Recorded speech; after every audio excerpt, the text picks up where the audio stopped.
Bismillahirrahmanirrahim. Di sini ada satu pertanyaan, apa ini maksud dengan aliran atau ajaran Wahabi? Pertama, kalau ini maksud Wahabi dalam sejarah, itu adalah pengikutnya Abdul Wahab Rustum. Ya, pengikutnya siapa? Abdul Wahab Rustum. Ya, Abdul Wahab Rustum akidahnya Ibadiyah, Khawarij. Apa akidahnya? Khawarij.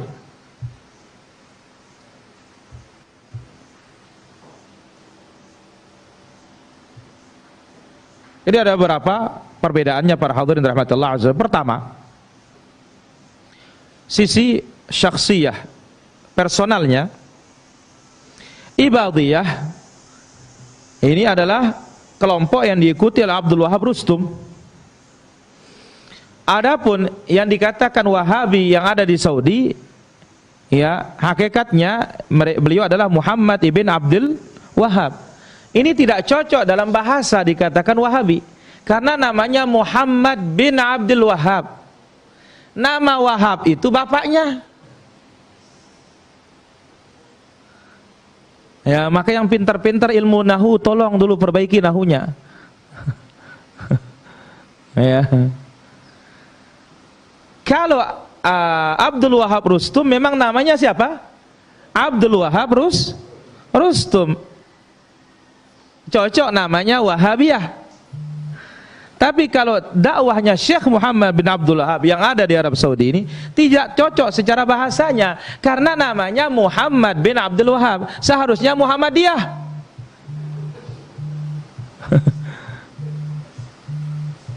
Ini segi apa? Penisbatan. Ya, segi penisbatan. Yang kedua, dari sisi manhaj, metode beragama. Ya, metode beragama Ibadiyah kelompok bid'ah. Tidak mengagungkan wahyu, tidak memahaminya sebagaimana para sahabat dan tabi'in memahaminya. Adapun Syekh Muhammad bin Abdul Wahab yang disandarkan kepadanya ya dakwah Wahabiyah, beliau di atas manhajus salaf, di atas manhaj ahlus sunnati wal jamaah, mengamalkan Quran, mengamalkan hadis-hadis yang sahih. Yang ketiga, sisi akidah. Abdul Wahab Rustum, Wahabiyah, Rustumiyah, ini akidahnya Khawarij. Sementara yang dikatakan Wahabi yang di Arab Saudi itu akidahnya Salafi, ikut Nabi dan para sahabatnya. Yang keempat, segi masa dan waktu. Abdul Wahab Rustum yang dikatakan Wahabi dalam sejarah itu kapan dia? Awakhirul qarni tsani. Ya, akhir abad kedua, akhir abad kedua dan awal abad ketiga. Adapun Syekh Muhammad bin Abdul Wahab yang disandarkan kepadanya Wahabi ini akhir abad ke-12. Nah, jadi nasabnya aja nggak nyambung. Kemudian suatu yang aneh para hadirin, kok bisa dikatakan Ibnu Taimiyah Wahabi kalau benar mengikuti dakwah Syekh Muhammad bin Abdul Wahab? Otak mana yang akan berpikiran kok orang dahulu mengikuti orang belakangan? Bisa enggak? Ayo. Ibnu Taimiyah 728 Hijriah. Syekh Muhammad bin Abdul Wahab ya, ini akhir abad ke-12. Ayo. Berapa abad jaraknya? 5 abad, berarti 500 tahun. Kok bisa Ibnu Taimiyah ikut Abdul Wahab gitu loh? Yang di Arab Saudi itu. Nah, inilah dia para jamaah. Jadi otak sudah nggak main lagi. Ya. Itu segi waktu.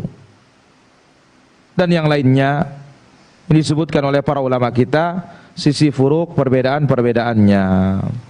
Nah, siapa yang pertama kali yang menterwij, yang mendengungkan Wahabi terhadap dakwahnya Syekh Muhammad bin Abdul Wahab, yaitu Turki Utsmani. Turki Utsmani dengan kekalahannya dahulu. Nah, itu membawa apa? Luka di hati mereka, sehingga dia dibayar orang-orang untuk mempropagandakan Wahabi yang dahulu itu disematkan kepada dakwahnya Syekh Muhammad bin Abdul Wahab. Nah, ini dia. Wallahu ta'ala ala wa alam. Maka terjadi dialog antara Syekh Ash-Shuwair, penulisnya, tukang tulisnya Syekh Abdul Aziz bin Baz. Syekh Abdul Aziz bin Baz, mufti Arab Saudi yang sudah meninggal, buta, nggak bisa menulis. Tukang tulisnya Syekh Dr. Ash-Shuwair. Ketika dia safar ke Al-Maghrib Al-Arabi, Maroko, terjadi dialog, ya, kalian ini semuanya luar biasa baiknya, hanya saja kalian tua Wahabi, katanya. Sebentar dulu, katanya. Ya, di sini ada perpustakaan. Oh, ada. Mari kita duduk di perpustakaan, kita dialog ilmiah. Buka kitabnya Alwan Syarisi, ya, juz kesekian. Buka peristiwa tahun kesekian, yaitu akhir abad kedua, awal abad ketiga. Coba cari Al-Wahabiyah, ketemu.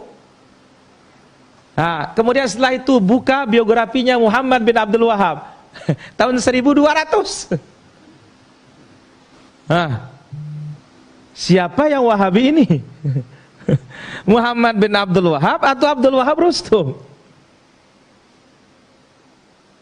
Ketemu benang merahnya.